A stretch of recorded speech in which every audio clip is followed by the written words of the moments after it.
noķēris zaķīti, pārnesis mājās un ņēmis viņu apģērbnī.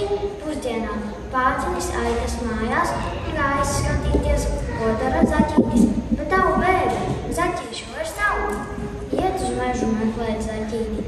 Iet raudādams, satiek vilku. Kur piesi puisīt, prasīja vilks. Iemu zaķīti meklēt, atbildēja aitu gans. Tu varētu to zaķīti nokost. Ko pats, atbildēja vilks un gājis tālāk. Ganiņš gājis tālāk un saticis rungu. Kur piesi puisīt, prasīja runga.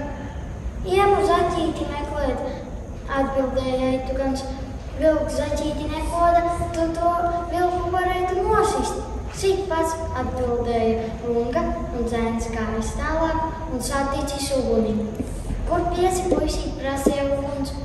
Iemu zaķīti meklēt, atbildēja zēns. Vilks zaķīti nekoda, runga vilku nesita, tu varētu to rungu sadedzināt.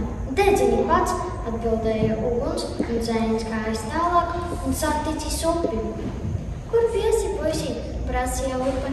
Iemu zaķīti meklēt.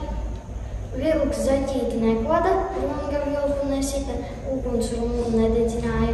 Izdzēs tu to uguni. Dzēs pats, atbildēja upe un zēns gājis tālāk un saticis vērsi. Kur piesi puisīt, prasīja vērsis. Iemu zaķīti meklēt, atbildēja puisis. Vilks zaķīti nekoda, runga vilku nesita, uguns rungu nededzināja, upe uguni neizdzēsa. Izdzer tu to upi, dzer pats, atbildēja vērsis un zēns saticis lāci. Kur piesi puisīt, prasīja lācis. Iemu zaķīti meklēt. Vilks zaķīti nekoda, runga vilku nesita, uguns rungu nededzināja, upe uguni neizdzēsa, vērsis upi neizdzēra, apēd tu to vērsi. Un tad tas lācis tam vērsim, tas vērsis tai upei, tā upe tai ugunī, tā uguns tai rungai, tā runga tam vilkam, tas vilks tam zaķītim, zaķītis mājās, biksītis kājās. Atgadījums no dzīves. Vienu reizi 5 gados mani kaimiņa tante vedāja uz dārziņu, un es no rīta atnācu pie viņas, piekolējos. Viņa attaisīja durvis un uz manī uzskrēja suns un iekoda kājā.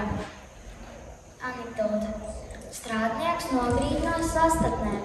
Tam kolēģis no augšas bļauj: Andri, vai malāj, ķieģelis dzenās tev pakaļ!